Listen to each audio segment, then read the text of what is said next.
시간이 되었습니다. 우리 다 같이 찬송가 5장 펴시고 일어나셔서 찬송 부르심으로 주일 오전 예배를 하나님 앞에 드리겠습니다.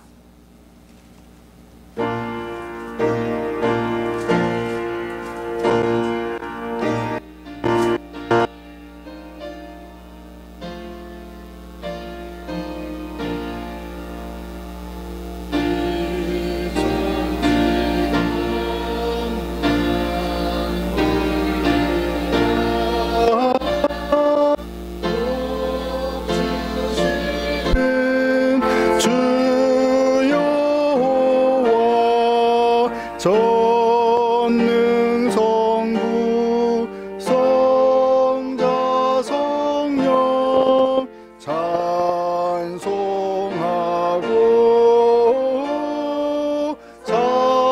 찬송하세.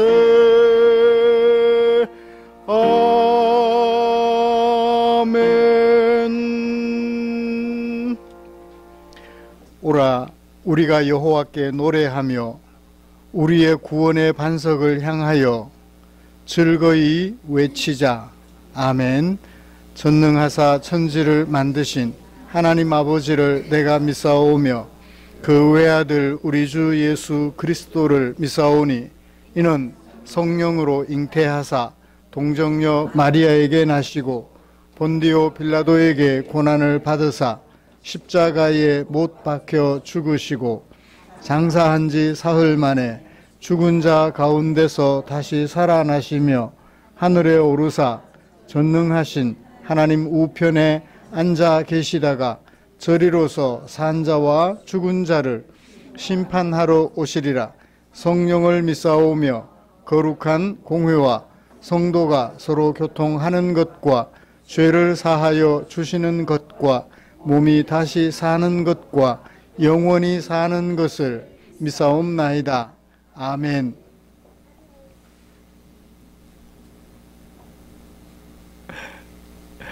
찬송가 34장입니다.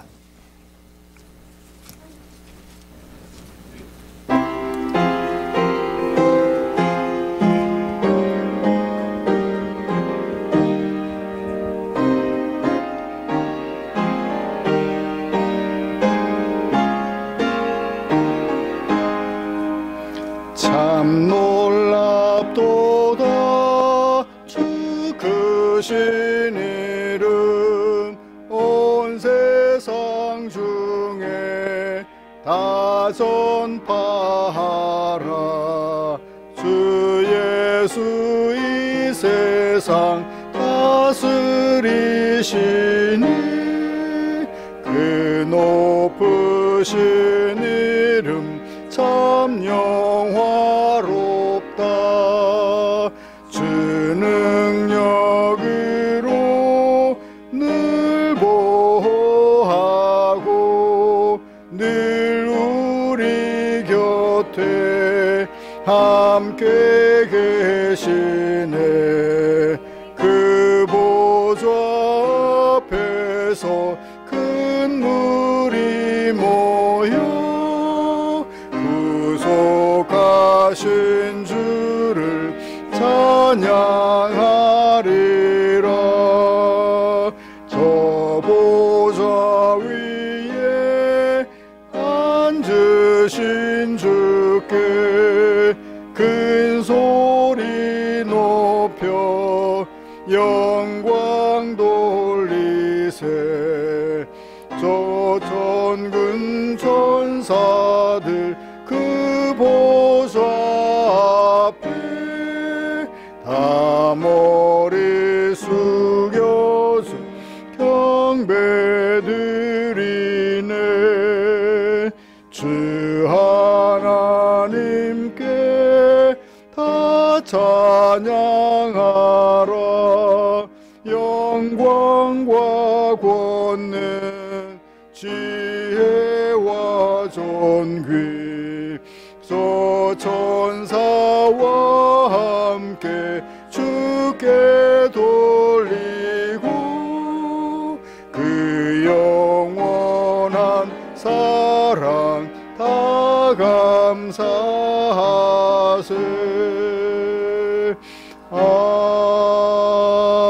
아멘.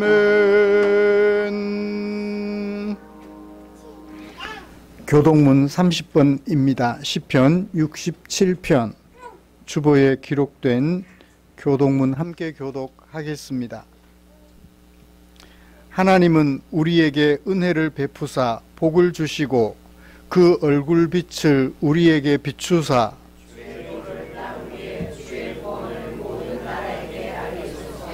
하나님이여 민족들이 주를 찬송하게 하시며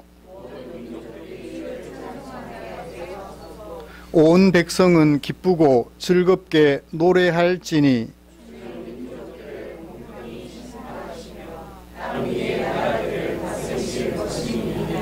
하나님이여 민족들이 주를 찬송하게 하시며 모든 민족으로 주를 찬송하게 하소서.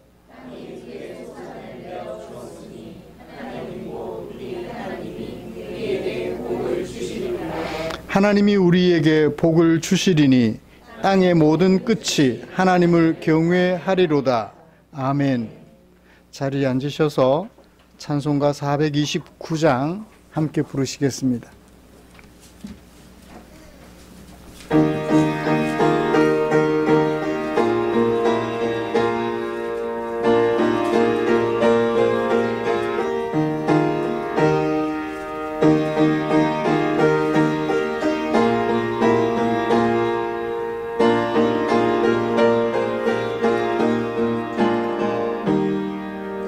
세상 모든 풍파 너를 흔들어 약한 마음 낙심하게 될 때에 내려주신 주의 복을 세워라. 주의 크신 복을 내가 알리라. 받은 복을 세워보아라. 크신 복을 내가 알리라. 받은 복을 세워보아라. 주의 크신 복을 내가 알리라. 세상 근심 걱정 너를 누르고 십자가를 등에 지고 나갈 때 주가 내게 주신 복을 세워라. 두려움 없이 항상 찬송하리라. 받은 복을 세워보아라. 크신 복을 내가 알리라. 받은 복을 세워보아라.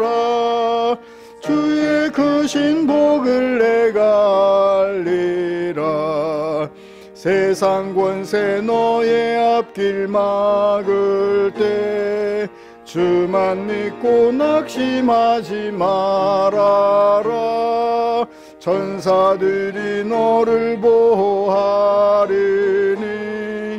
염려 없이 앞만 보고 받은 복을 세워보아라. 크신 복을 내가 알리라. 받은 복을 세워보아라. 주의 크신 복을 내가 알리라. 아멘. 오늘은 김감록 장로님께서 우리를 대표하여 기도해 주시겠습니다.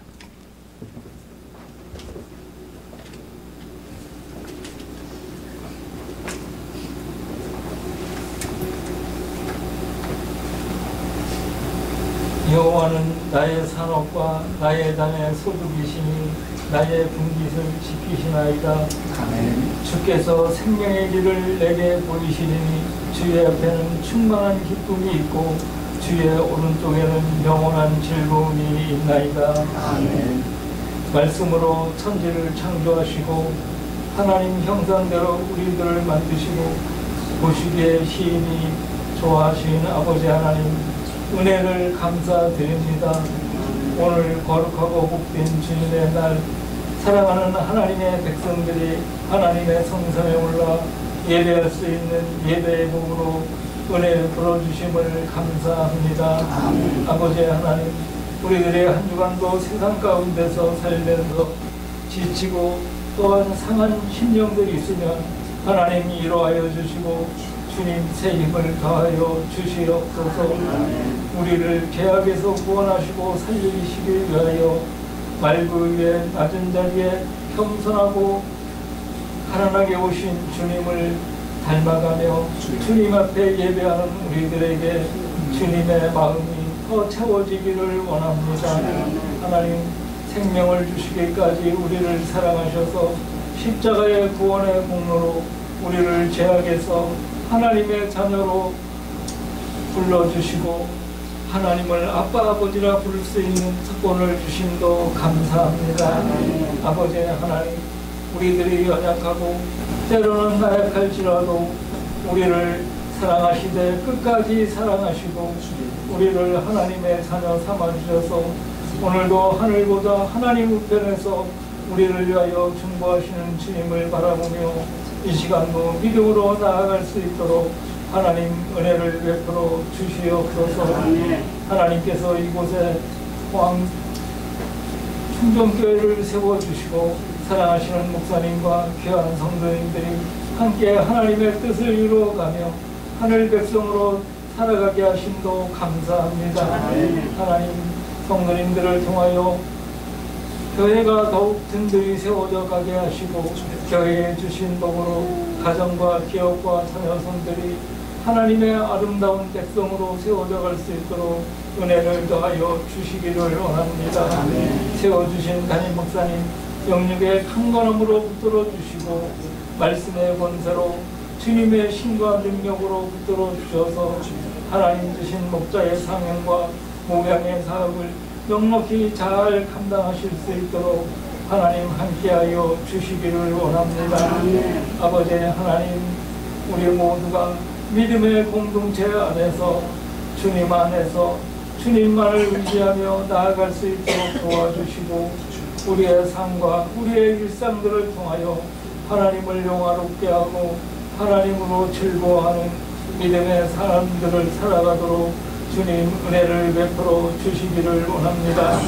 아버지 하나님, 우리 성도님들의 일상이 하나님의 붙들림 안에서 하나님이 앞서 행하시고 하나님이 도와주심 안에서 아름다운 믿음의 삶을 살게 하시고 축복의 통로, 복의 근원이 되는 아름다운 우리의 삶을 통하여 더욱 하나님을 영화롭게 할 수 있도록 도와주시옵소서.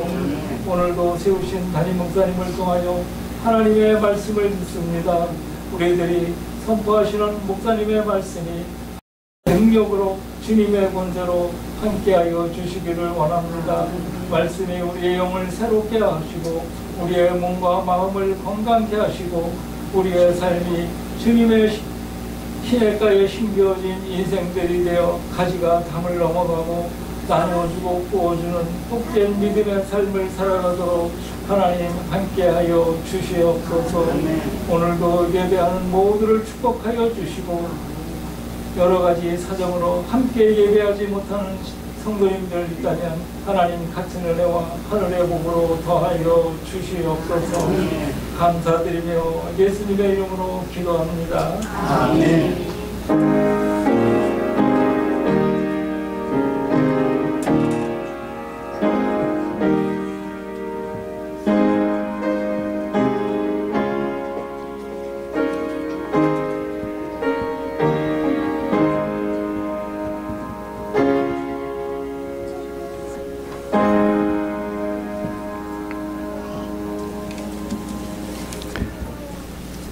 오늘 함께 살펴보고 싶은 하나님의 말씀은 신명기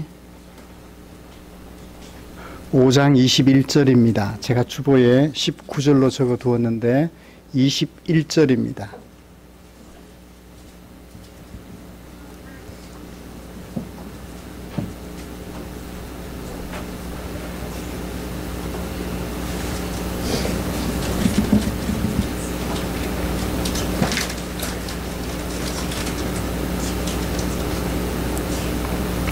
찾으신 줄 알고 한 목소리로 같이 읽겠습니다.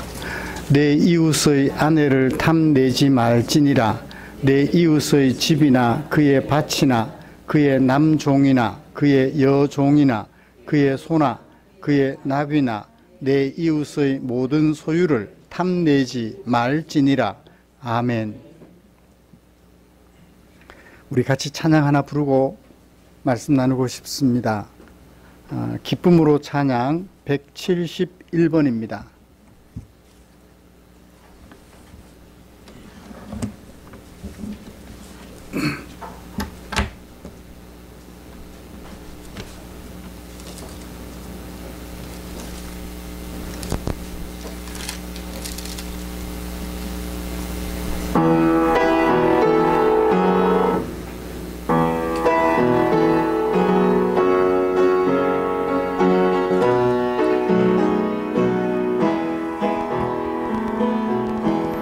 주는 평화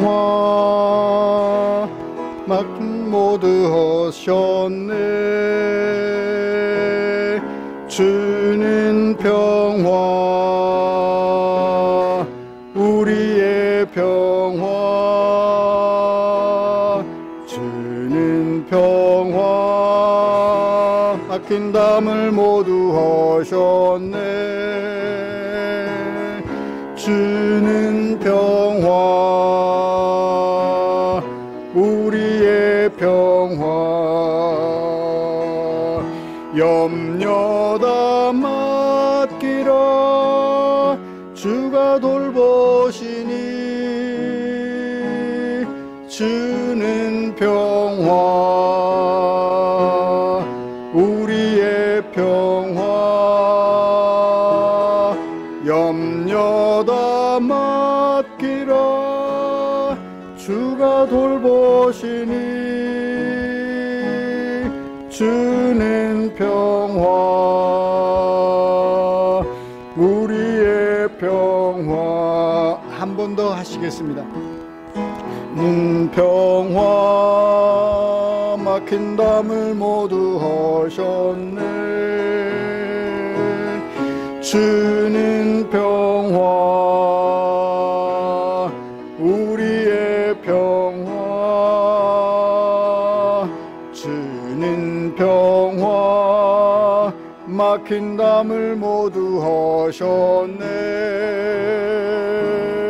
주는 평화 우리의 평화. 염려 다 맡기라. 주가 돌보시니. 주는 평화 우리의 평화. 염려 다 맡기라. 주가 돌보시니. 주는 평화 우리의 평화. 주는 평화 우리의 평화. 주는 평화 우리의 평화.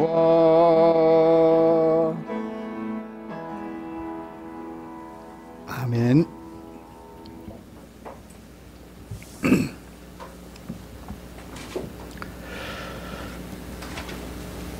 우리는 지난주에 신명기 5장 20절에 기록된 내 이웃에 대하여 거짓 증언하지 말라는 말씀을 통해서 나와 관계 있는 사람의 이익을 대변하려고 관계 없는 사람에 대하여 거짓을 증언하는 것이 보편화된 세상에서 거짓 증언하지 말라는 하나님의 말씀을 들었습니다. 그렇게 하는 것은 이웃 사랑에 대한 일환임을 살펴보았지요. 그렇게 이웃을 사랑함으로 재판조차도 불신하는 세상에서 서로를 신뢰할 수 있는 평안의 세상, 곧 안식하는 세상으로 만들어 가야 한다는 것을 살펴보았습니다. 적어도 하나님의 백성들이 먼저 솔선하여 살아간다면, 그래서 솟아나는 샘물처럼 된다면 위로부터 도도하게 흘러내려오는 구정물도 맑게 할 수 있을 것이라고 믿습니다. 그렇게 살아가는 것은 주께서 가르쳐 주신 주기도문처럼 하늘에서 이루어진 하나님의 뜻을 이 땅에 이루며 살아가는 하나님의 백성으로서 삶이기 때문이지요. 주께서 이 말씀을 들려주지 않으셨다면 거짓 증언하는 것이 죄라는 것을, 하나님이 싫어하시는 것이라는 것을 알 수 없었을 것이기 때문입니다. 사랑하는 성도 여러분, 지난 한 주간 동안 어떤 마음으로 어떤 생활을 하셨을까요? 자신들을 종노릇하던 애굽에서 건져주신 하나님께 감사하여 하나님의 뜻을 삶으로 살아내려고 애썼던 이스라엘 백성들처럼 우리를 죄에서 건져주신 하나님께 감사하는 마음으로 생활하셨을 것이라고 믿습니다. 그래서 우리의 발걸음이 닿는 곳마다 신뢰와 평안을 만들어가는 그런 성도들의 삶이었을 것이라고 믿습니다. 이렇게 하나님의 은혜가 감사하여 하나님의 마음을 우리 생활 속에 담아 두려는 우리를 위하여 하나님께서는 당신의 마음을 성경에 오롯이 담아 주셨지요. 오늘은 그 중에 신명기 5장 21절에 담아두신 하나님의 마음을 살펴보면서 우리가 해야 될 이웃 사랑이란 어떤 것이며 왜 그렇게 이웃을 사랑해야 하는지 점검해보는 아름다운 시간 되기를 원합니다. 이 말씀을 통해서 우리가 살아가고 있는 세상은 어떠하며 그 세상에서 우리는 어떤 삶을 살아내야 하는지 들려주시는 하나님의 말씀에 귀를 기울여 보면 좋겠습니다. 먼저 우리가 함께 읽은 말씀의 문장 구조는 어떠하며 주제는 무엇인지 정리를 해 보고 싶습니다. 동사는 두 개가 들어가 있어요. 탐내지 말아라, 탐내지 말아라. 한글은 동일한데 히브리 원어는 다른 두 개의 동사입니다. 뜻은 비슷해요. 앞에 탐내지 말라는 일반적인 동사, 탐내지 말라, 하마트라고 하는 동사고요. 뒤에 탐내지 말라도 일반 동사이긴 한데, 아우아라고 하는 동사이긴 한데 달라요. 뿐만 아니라 그 동사 자체만 다를 뿐 아니라 사용 방법도 달라요. 앞에는 그냥 능동태고 뒤에는 강조 제귀태 동사예요. 이게 큰 차이가 있는가 하고 생각해 볼 수도 있겠지만 좀 강하게 강조하는 의미를, 뒷부분에 가서 더 강조하는 의미를 가지고 있다고 볼 수 있습니다. 그러면 목적어가 두 개죠. 뭐를 탐내지 말라. 첫 번째는 뭘 탐내지 말라? 내 이웃의 아내를 탐내지 말라. 일반적인 삶 속에서 그렇게 하라는 얘기예요. 일반적인 삶 속에서. 그러니까 일반 능동태 동사를 썼죠.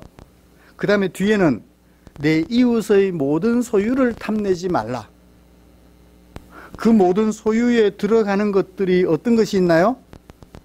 집, 밭, 남종, 여종, 소, 나귀 등 가축들이 다 들어가 있습니다. 이 모든 것을 뭐라고 말했나요? 모든 소유라고 말했어요. 아내와 소유를 구분하고 있죠.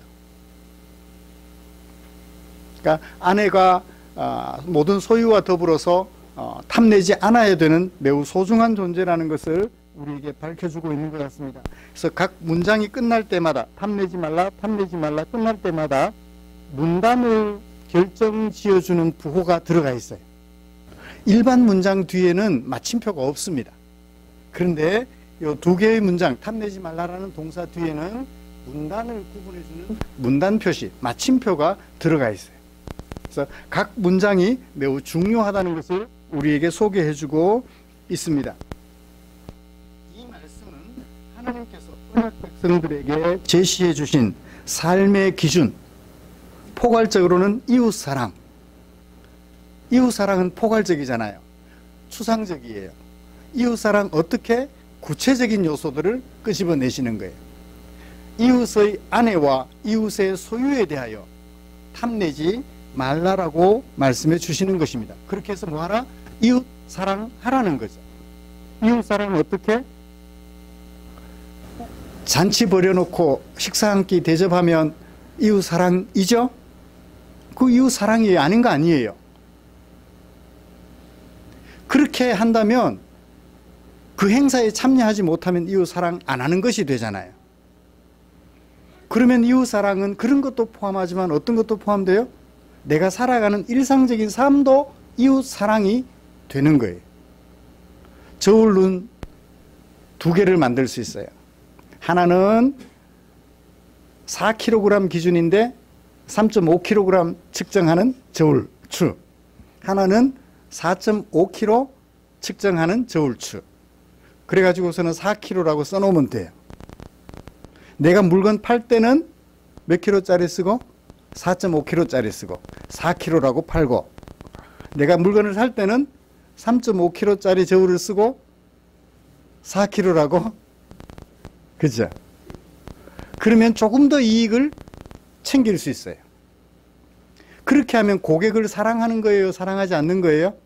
고객을 사랑하지 않는 거죠. 정확한 저울눈 사용한다는 것은 고객을 사랑한다는 거예요. 내가 물건을 사올 때 그 파는 사람을 사랑한다는 거예요.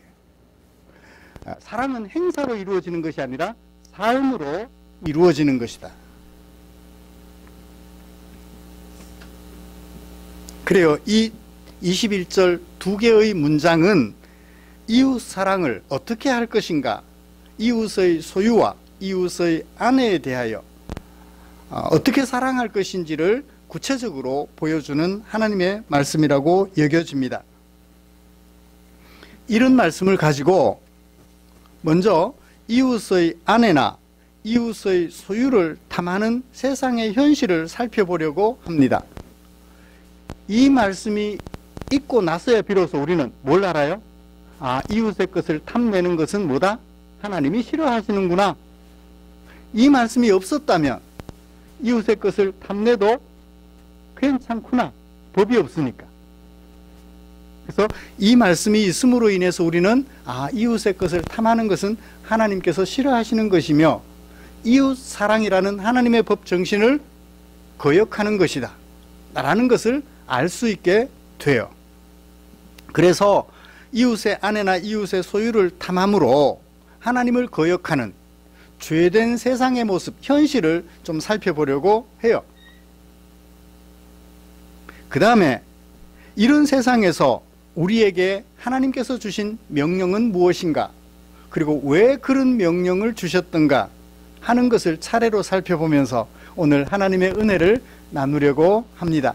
설교 방향이 머릿속에 그려지죠? 이제 이웃의 것을 탐내는 세상 현실에 대한 이야기를 좀 더 해보겠습니다. 탐심, 탐하다, 탐내다 라는 이 동사가 가진 의미를 좀 살펴보지요. 탐내다, 탐하다, 이 탐스럽다 이런 동사는 인간이 가지고 있는 열망, 욕망, 탐욕을 얘기를 해요. 이 탐욕, 탐심, 열망하다라는 이 동사는 꼭 부정어와 함께 사용돼요. 반드시는 100%는 아니고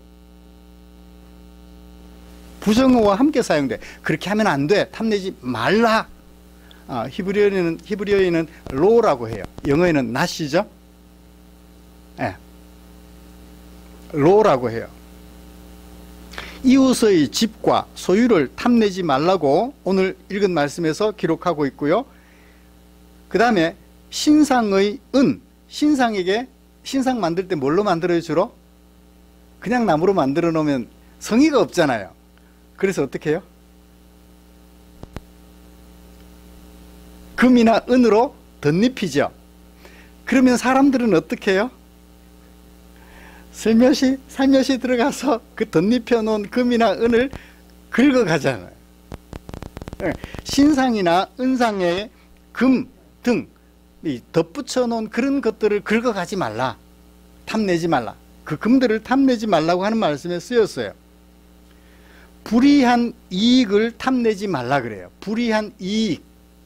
잠언 12장 12절에 정당한 이익은 타당하지만 불이한 이익, 아까 저울눈 속에서 이익 챙기는 것, 그런 이익들은 탐하지 말라. 그러니까 그때 함께 붙어서 사용돼요. 그런데 탐하라는 게 있어요. 탐하라는 경우도 있어요.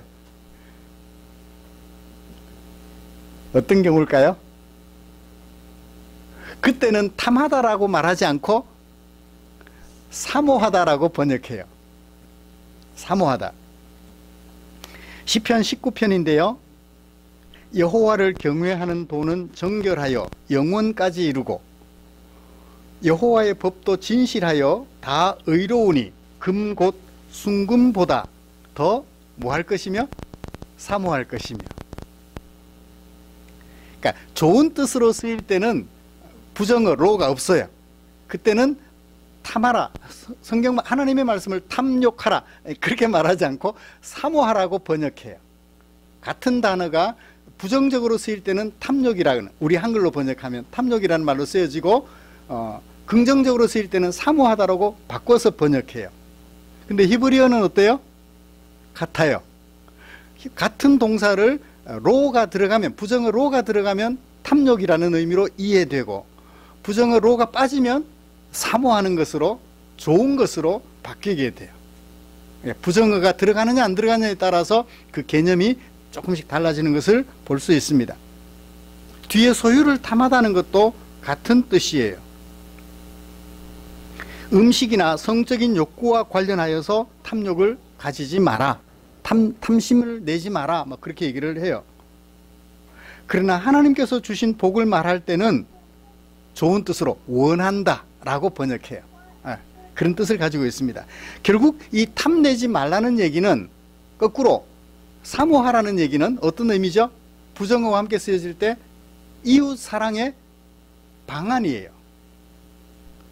적어도 목이 마른 사람에게 물을 제공해 주지는 못해도 목마른 사람이 조금 마시려고 가지고 있는 물을, 조금의 물을 탐내지 말라는 거예요. 그러니까 주는 것도 사랑이지만 그 사람이 가지고 있는 마지막 그것을 빼앗지 않는 것도 뭐다? 사랑이라는 거예요. 우리는 사랑 그러면 줘야만 되는 줄 알아요. 아니에요. 그 사람이 가지고 있는 마지막 그런 거 생각하면 엘리야가 사르밧 과부에 가서 밀가루 조금 남은 것, 가루 조금 남고 기름 조금 남은 것으로 나를 위해서 해다오, 떡을 만들어다오, 그런 거 탐욕이죠. 네, 의미가 있는 탐욕이에요. 사르밧 과부의 마음을 통하여서 무엇을 목적으로? 엘리야가 하나님에게 부름받아 큰 사명을 감당하는 사람이라는 것을 확인시켜주는 장치로서 역할을 했었기 때문에 그건 탐심은 아니죠. 엘리야가 사르밧 과부가 그 남은 것으로 떡을 해주고 가뭄이 끝나는 동안 그 집에 가루가 마르지 않고 기름이 마르지 않는다는 것을 보는 순간 어떻게 해요? 아, 내가 하나님으로부터 부름받은 선지자구나 하는 것을 확인시켜주는 장치였기 때문에 하등 문제가 없는 거예요. 그래서 주는 것도 사랑이지만 그 사람이 가지고 있는 것을 빼앗지 않는 것도 사랑이다라는 거죠. 사랑을 너무 추상적으로 생각하지 마시고 고차원적으로 생각하지 않았으면 좋겠어요.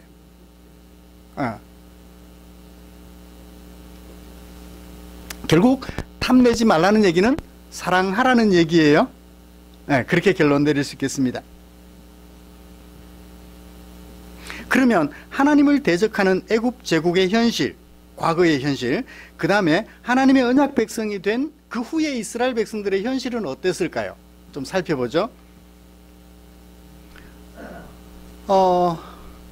이스라엘 백성들이 애굽 왕이 시키는 고역에 시달려서 죽겠다고 그래요. 그 죽겠다는 소리를 누구에게 해요? 모세에게 해요. 우리 죽을 지경이다. 당신이 하나님께 기도해다오. 모세가 기도합니다. 고역이 커져요? 약해져요? 더 격화돼요? 더 심해져요? 모세한테 너 때문에 말이야. 우리의 힘이 더 들게 됐다고. 그래도 이스라엘 백성들에게 아들은 어떻게? 점점 늘어나요. 이스라엘 백성들의 수는 더 늘어나요. 보통 극심한 노동에 시달리면 자식들이 안 생길 것 같잖아요. 그런데 극심한 노동에 시달리는데 정작 편안하게 사는 애굽 사람들보다 이스라엘 백성들의 후손이 더 많아지는 거예요. 애굽 왕이 가만히 생각해 봅니다.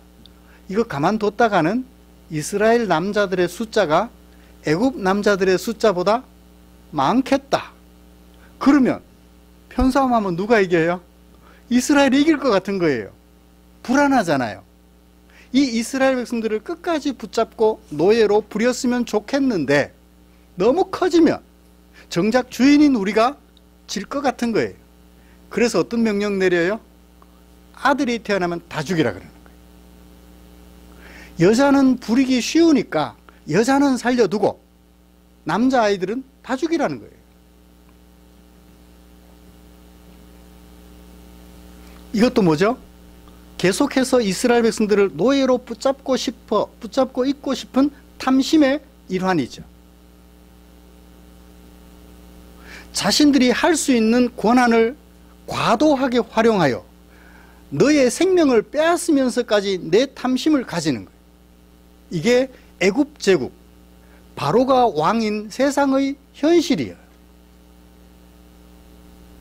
하나님 없는 세상의 현실이더라고요. 그래서 하나님께서는 이스라엘 백성들을 애굽 땅에서 인도하여 내시면서 뭐라고 말씀하셨나요? 어디서 건져내었다? 인도하여 낸? 나는 너를 애굽 땅에서부터, 그 다음에 뭐 되어 살던 데서부터? 종되어 살던 데서부터 인도하여 낸 여호와로라. 하나님께서 명령하시기 전 항상 그것을 먼저 제시하셔요. 그러니 어떻게 하라? 내가 너에게 명령하는 이 명령을 지켜 행하렴 이라고 말씀해 주시는 거죠. 그렇지 않았다면 그런 명령 의미가 없잖아요. 당신이 누군데 나한테 그렇게 명령하느냐고. 네, 이러니까 내 명령 지키렴 이라고 얘기를 하시는 거죠. 자, 하나님의 언약 백성이 된 이후의 이스라엘 백성들의 모습은 어땠을까요? 하나님의 마음에 합한 자라는 별명을 얻기까지 했던 다윗의 모습을 살펴볼까요?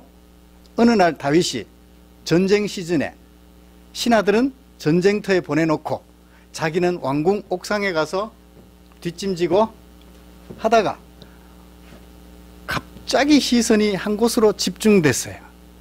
젊은 남자의 시선이 집중을 빼앗을 것이라면 뭘까요? 예쁜 여자 모습이. 대웅형제는 안 그렇죠? 예쁜 여자 모습인데 거기다가 어떤 여자 모습? 벌거벗고 목욕하는 여자 모습이 눈에 들어온 거예요.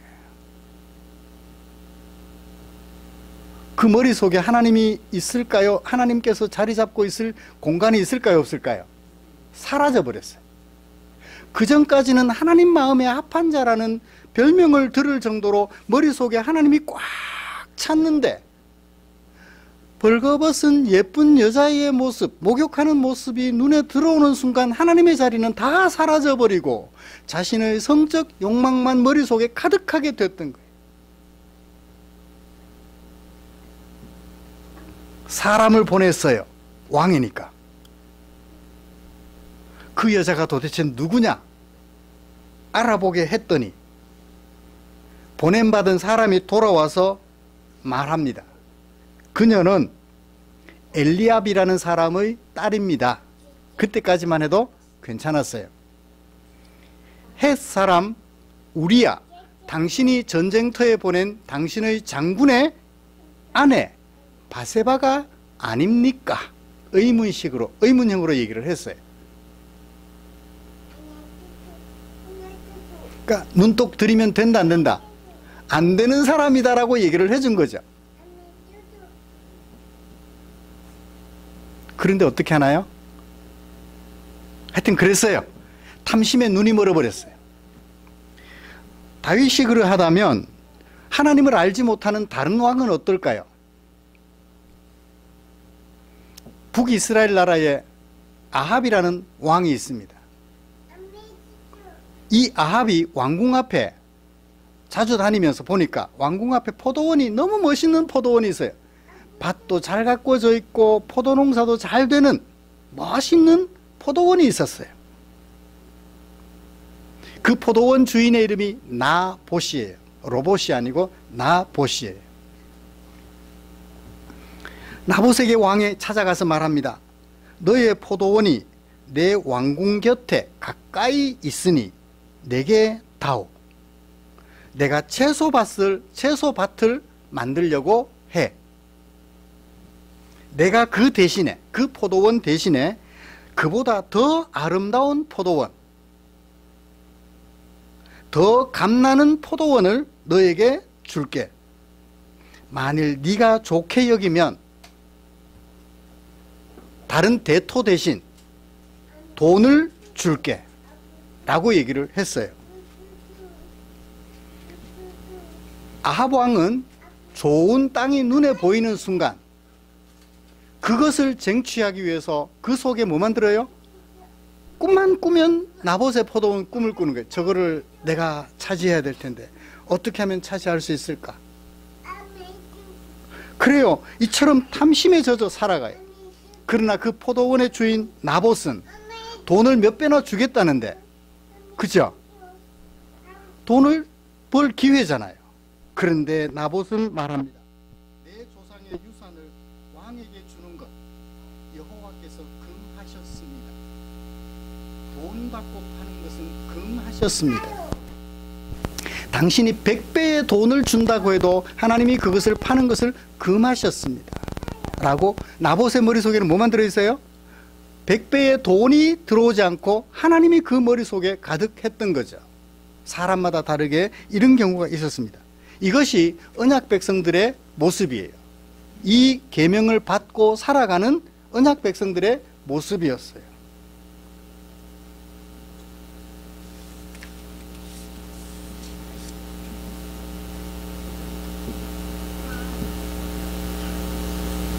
그러면 언약 백성이 된 오늘 우리들의 현실은 어떠할까요? 비교해서 점검해 봐야죠.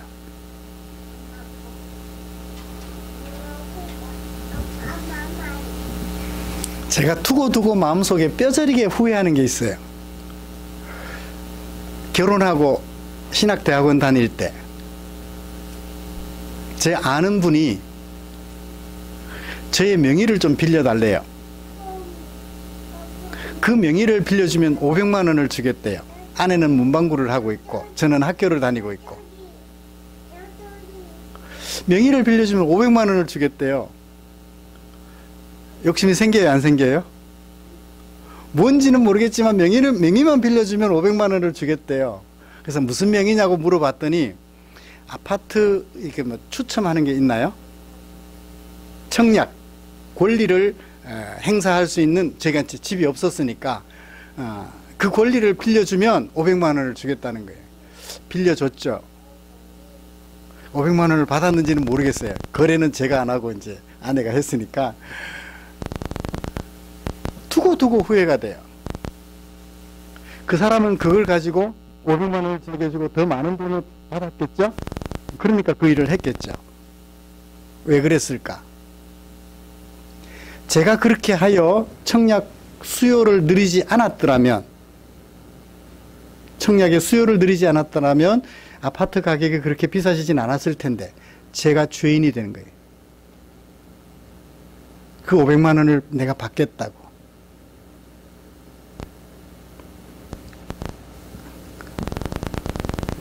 아직까지도 그 탐욕에서 벗어나지 못하고 있어요. 작은 거, 그때는 500만 원이 컸잖아요. 지금은 배추 한 포기에 눈이 멀어요.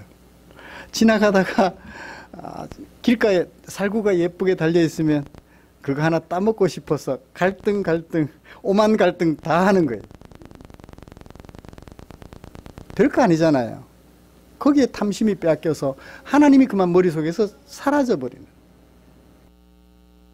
우리들의 현실도 크게 다르지 않은 것 같아요.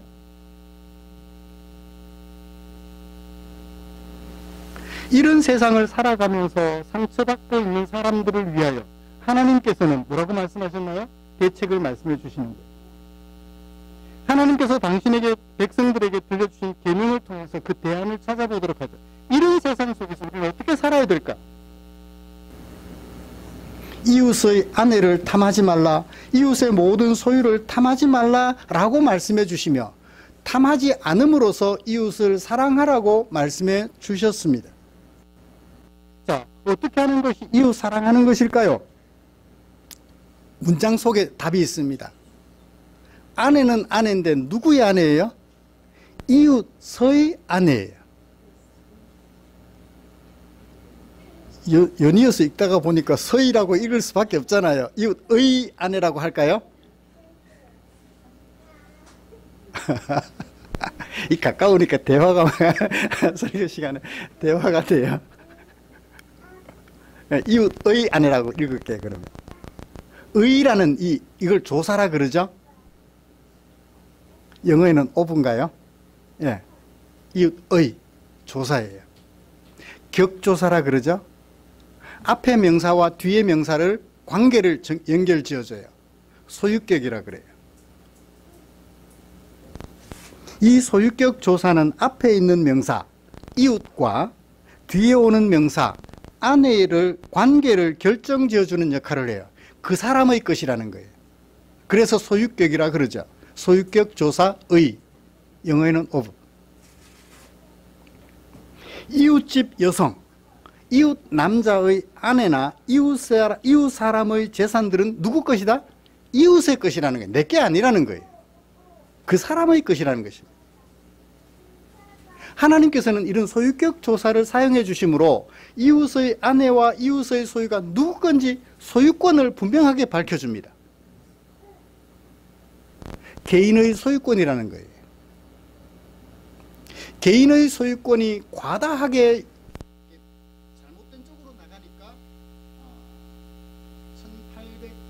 1870년경 어느 나라인지는 모르겠네요. 칼 막스가 공산주의 이론을 만들어내죠. 개인의 재산이 지나치게 비대해지니까 이건 안 된다. 이것을 모두가 공동으로 소유해야 한다라고 말하는 공산주의 나왔죠. 그럼 공산주의 이론이 나오면 좋아질까요? 그것도 아닌 것 같아요. 그래서 하나님께서는 모든 것은 국가 소유다라고 말하지 않고 개인의 소유를 존중해 주셔요. 그 개인의 소유를 존중해 주시는 거예요. 이웃의 아내지 모두의 아내가 아니에요. 이웃의 재산이지 모두의 재산이 아니라는 말이에요. 하나님께서 각자에게 허락해 주셔서 무엇을? 하나님의 것을. 국가의 것으로 삼는 것은 모순이 있죠. 그렇죠? 하나님의 것인데 하나님께서 각 사람에게 허락해 주셔서 각 사람들의 소유권을 가지고 있다는 거예요. 남편은 아내를 소유하고 있고 아내는 남편을 소유하고 있겠죠. 거꾸로 각각에 속해 있다는 거예요. 독립적이기도 하지만 속해 있다는 거예요. 내 것이 아닌 너의 것이에요. 하나님께서는 그것을 분명하게 해주십니다. 소유격 이 조사를 별것 아닌데 저는 이 부분에 집중해 보았어요. 너의 것이기도 하면 탐내도 되잖아요. 나의 것이기도 하면. 근데 너의 것이기 때문에 내가 탐을 내서는 안 된다는 거예요.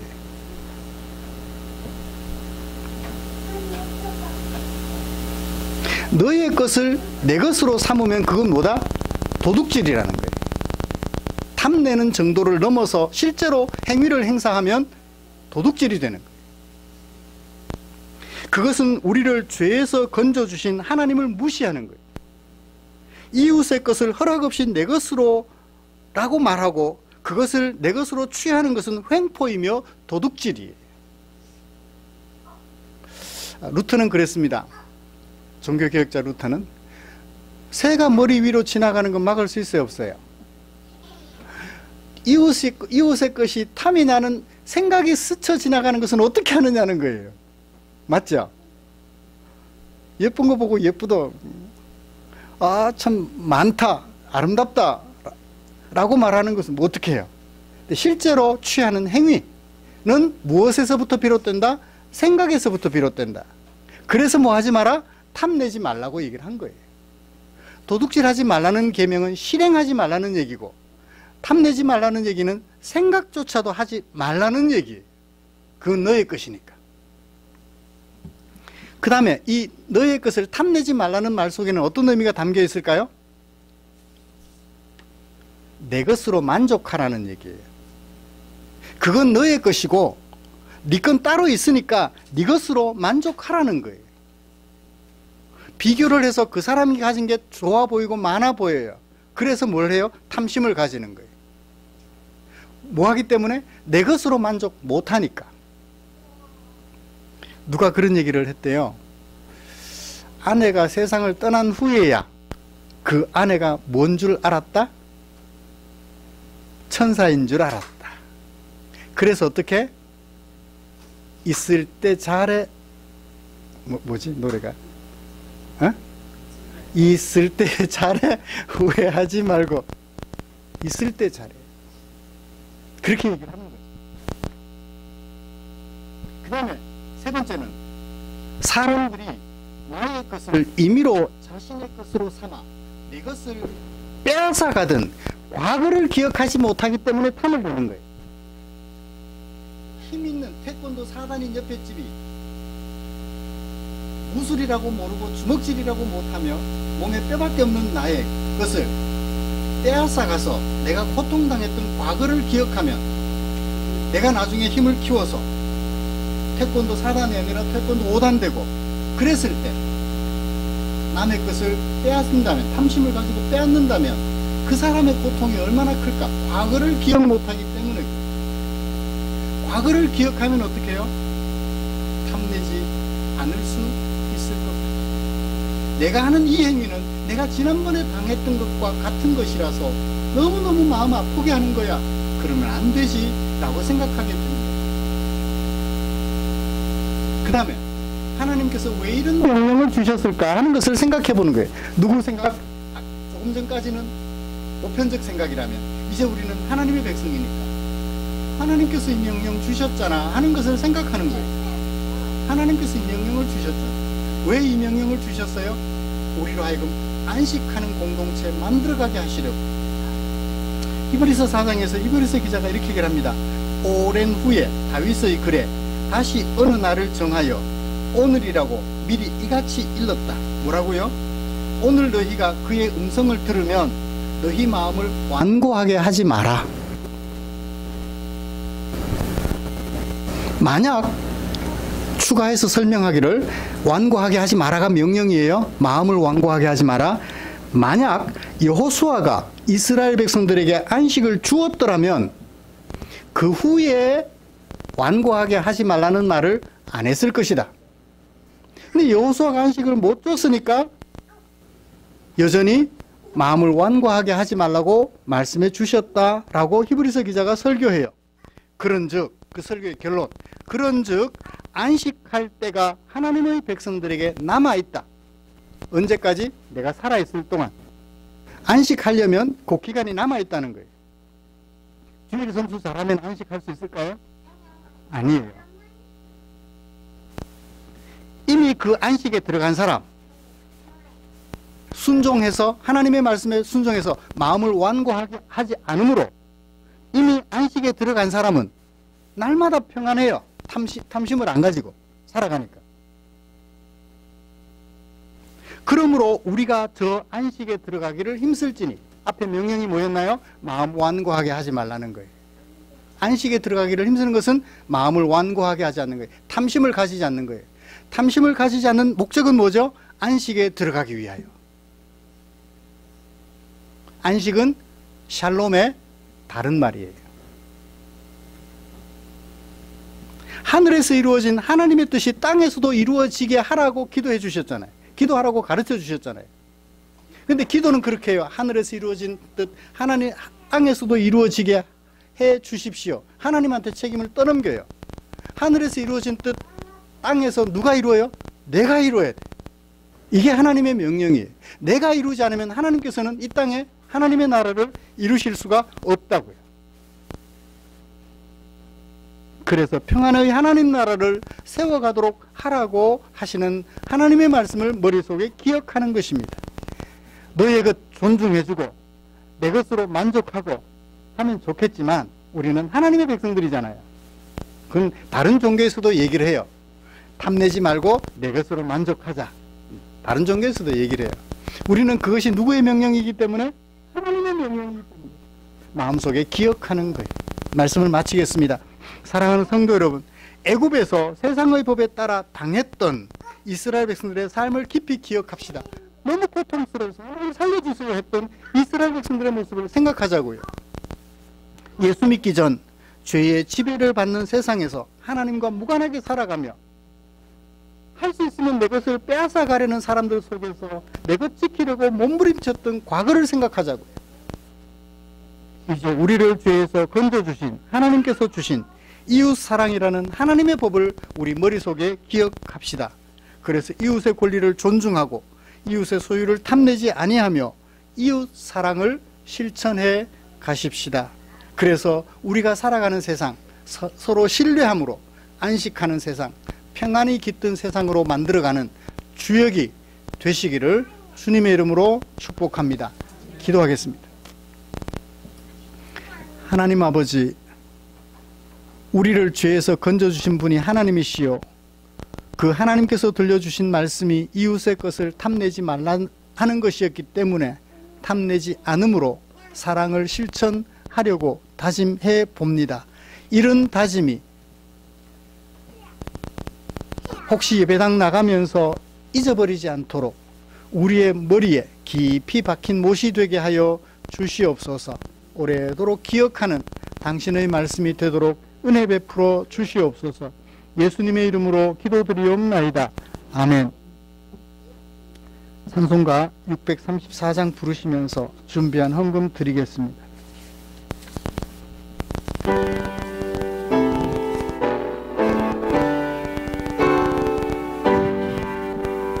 모든 것이 주께로부터 왔으니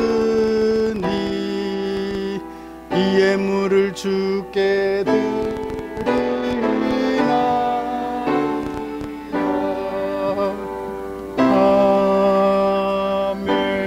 아멘. 드린 헌금 위해서 기도하겠습니다. 하나님 아버지, 감사합니다. 우리에게 하나님이 지으신 아름다운 세상을 주셔서 마음껏 뛰어도 꺼지지 않게 하시고 마음껏 숨 쉬어도 산소가 모자라지 않게 해주셨습니다. 마음껏 마셔도 물이 모자라지 않게 해주셨습니다. 하나님께서 베풀어 주신 은혜 참으로 큽니다. 그런데 그보다 더 큰 것은 하나님께서 우리가 사는 날 동안 우리와 함께 살아갈 아름다운 지체들을 허락해 주셨다는 것입니다. 어느새 보니 연세가 많은 지체들도 계시고 또 어느 순간 곁을 돌아다 보니 멋있게 미래를 준비해가는 젊은 청년들이 있습니다. 또 고개를 돌려 쳐다보니 앞으로 하나님의 백성으로 자라갈 어린 생명들이 있습니다. 하나님께서 이 귀한 생명들을 우리에게 주셨으니 고맙습니다. 함께 뜻을 모아 하나님이 허락해 주신 이 세상에서 아름답고 멋있게 살아서 평화가 넘치는 하나님 나라로 만들어가는 아름다운 꿈을 꾸게 하여 주셨으니 이 또한 감사합니다. 하나님의 은혜를 감사하는 마음으로 내게 사용하라고 맡겨주신 물질 가운데 얼마를 구별하고 헌금으로 드렸습니다. 성도들의 마음 주께서 기쁨으로 받아 주시옵소서. 그리고 축사해 주시옵소서. 우리 성도들의 그 마음 축복해 주셔서 남은 세월 살아가는 동안 아버지의 뜻을 따라 사랑을 실천함으로 이웃을 살리는 종들이 되게 은혜 베풀어 주시옵소서. 드린 물질 축사해 주시면 이 물질이 사용되는 그곳에 사람을 살리는 아름다운 열매가 맺힐 것인즉 주께서 축사하여 주시옵소서. 예수님의 이름으로 기도드리옵나이다. 아멘.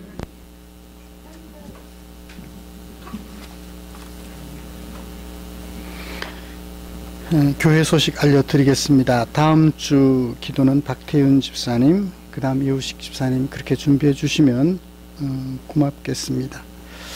우리의 삶과 인격을 아름답게 하는 하나님의 말씀 묵상에 최선을 다해 주십시오.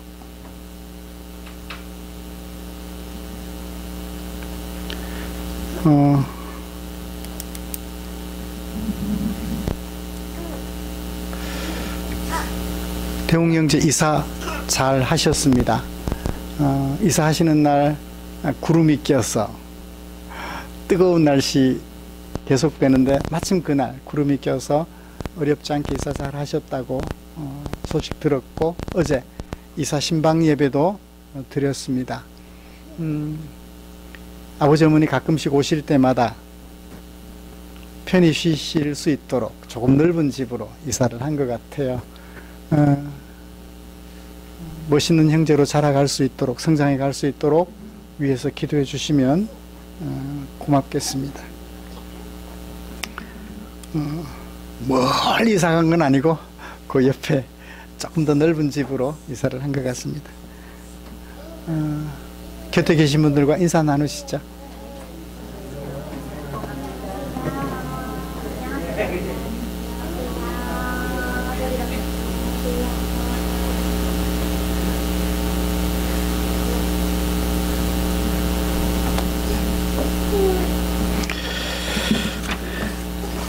찬송가 57장 펴시고 일어나셔서 찬송 부르고 축도함으로 예배를 마치겠습니다.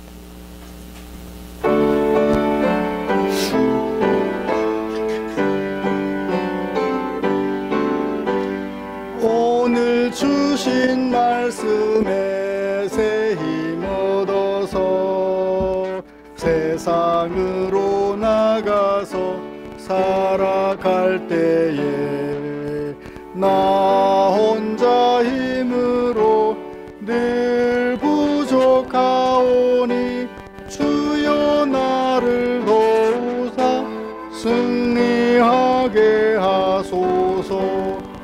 아멘. 우리 구주 예수 그리스도의 은혜와 하나님 아버지의 지극하신 사랑하심과 성령 하나님의 위로하시고 인도, 충만, 격려하시는 은혜가 이제 주께서 우리를 불러 언약백성 삼으신 것 감사하며 언약백성의 삶의 지침으로서 이웃사랑 어떻게 할 것인지 들려주신 이 말씀을 마음에 기억하여 한 주간 동안 이기는 자로서 삶을 살아가기로 다짐하며 예배를 마치는 모든 지체들 위해 지금부터 영원토록 함께 계시기를 축원하옵나이다. 아멘.